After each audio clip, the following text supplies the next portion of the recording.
Hello, what is up guys? EvilDuosarm here today, and in today's video what we're going to be doing is looking at my top 5 reasons as to why you should make an alt in Blade & Soul.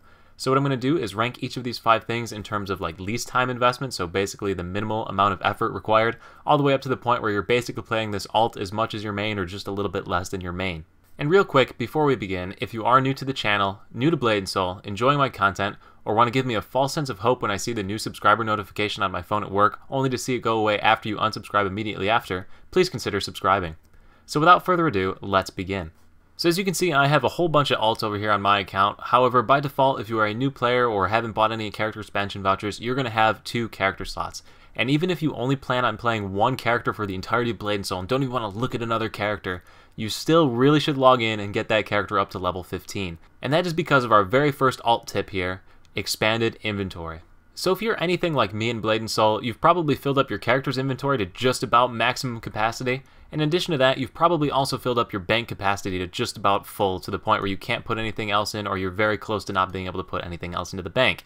So you have 2 options at this point, and that is either A, to spend money in the cash shop and expand your inventory with Dragon Trade pouches, or B, make a second character. So as soon as your character gets to level 16, you can go ahead and mail items between these 2 characters. So anything with a little icon next to it with that little person head right there that you see like next to this twisted orb can be sent between characters. What does this mean? This means, say I wanted to get these twisted orbs out of my inventory, I would just go ahead and right click on them, open up the mail, and click on one of my alternate characters. So let's go to Bahubali and send it on over to him. And we're going to go ahead and click on the twisted orbs and send them over. And just like that, those twisted orbs have been sent to Bahubali. I don't have to worry about them, and it opens up the inventory spot on my character. So once again, you just need to be level 15 or level 16 to go ahead and unlock this feature, and then you can actually mail over a little bit of gold to give yourself the extra expansion slots over there as well, to give you the extra 2 or 3 rows that you get for gold, and that'll basically give you a free 30, 40 extra inventory slots without having to spend a single coin in this game, or single dollar that is. You are going to have to spend a little bit of money to transfer these items between your characters, a couple copper here and there, but without spending real life money, this is your only way to do it, so definitely something you're going to want to do if you want to be truly free to play. My recommendation would be to send over all of your materials, all of your upgrade materials over to one character, and have that one character be responsible for all those materials. If you need something on your main character, mail it over to the main character. It'll cost you a couple copper, but it frees up 8 inventory slots on your main character. So to get an alternate character up to that level that you need to be able to mail stuff between your characters, it's only going to take you about 20 or 30 minutes, so really an excellent investment of 30 minutes of your time if you have not leveled an alternate character already to that point. So number 4 on our list is going to be a bit more of an emotional response from me and may not apply to everybody who plays this game. However, personally, I find it awesome to have 2 completely different playstyles to choose from when I log into Blade & Soul. I have my Gunslinger for my range DPS, when I feel like just having a casual day and just sitting there and DPSing, you know, and seeing those big numbers flash on the screen.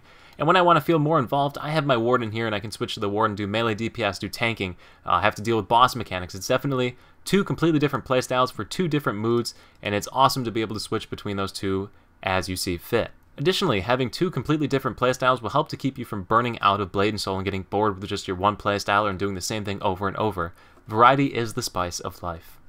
Number 3 on our list is going to be gold and upgrade material generation. Both of these items for new players are pretty difficult to come by, and as such, having a second character that can run the daily challenge will be a super useful bonus to a new player. So the daily challenge, as you already know, gives you 5 gold for completing it, as well as a bunch of upgrade materials. These upgrade materials can be funneled over to your main account in the method described in part 1, or the very first tip in this video, and you can basically stockpile your items twice as fast by having 2 characters. This bonus gold and these bonus materials are nothing to snuff at, and provide a great boost to your gearing of your main character. This is going to segue into point 4 incredibly well, and that is once weekly or once daily things that you can farm, that you can only farm once per day, and after that you're done. So those things include the actual gold from these dungeons, so for completing the dungeon you only get paid once. Well, if you have 2 characters you're getting paid twice, and once again you can funnel that gold over to your main character. Additionally, we're looking at the weekly challenge. So on the weekly challenge we have Hive Queen Wings and Raven King Feathers. These items can only easily be obtained for new players from these weekly dungeons. The ability to farm twice as many per week is fantastic and will help to gear your character even faster. And finally, the last one that I want to bring up, number 5 on this list of reasons why you should create alts, is going to be event farming. So Blade & Soul, every patch period comes out with a different event. These events usually involve doing a dungeon or completing a certain number of dungeons or doing an event dungeon, getting currencies from that dungeon, and then using them to exchange on a cash shop or an item exchange shop that you can get different items, pretty powerful items from that shop. The event that's actually going on right now is a little bit different. It's a crafting event, so it even more plays into the fact that if you have an alt, you can make a lot of money since it takes literally no investment. You just have to log in the alt, click a button, and then switch back to your main character. But anyway, the majority of the events are what we're going to cover first, and then we'll cover this event too in a second. But anyway, the majority of events, as you get the different items or the event items, you can go to the Dragon Express and exchange on the Dragon Express in the event tab for different items. Every single event that I've ever seen has this item right here called the Sacred Vial. This sucker goes for 300 gold, 400 gold on the marketplace depending on where you are and what region, and is one of the hardest items to pick up. Just about every event will let you get about 2 or 3 per character. So that's like 1200 gold you can get for the event just for doing whatever the event has you do on multiple characters. This is going to take a lot of time investment, so you are going to be playing that alt quite frequently, so it might not be something you run on all of your alts, but if you only have one alt, it's a great way to get these extra items that you can use to power up your main's soul. Additionally, we have items like pet packs and gems, so really there's great rewards for most of these events. Definitely things you want to do on an alt character to boost your main character stats. Now the event that's going on right now is actually a crafting event, and this is a different type of event that they do sometimes where you just have to log on the alt and click a button. But basically in the crafting menu, you can craft these items that you see right here, and they have to do with Thanksgiving themed items. So basically these items, you can craft them, you can make items out of them and build your own stuff, or you can sell them on the marketplace for stupid money. I mean, the secret family recipe is going for 6 gold on the marketplace, and you craft them 6 at a time, and they only cost you like a gold to make. So yeah, some of these events are great money makers, and all you gotta do is log into the character.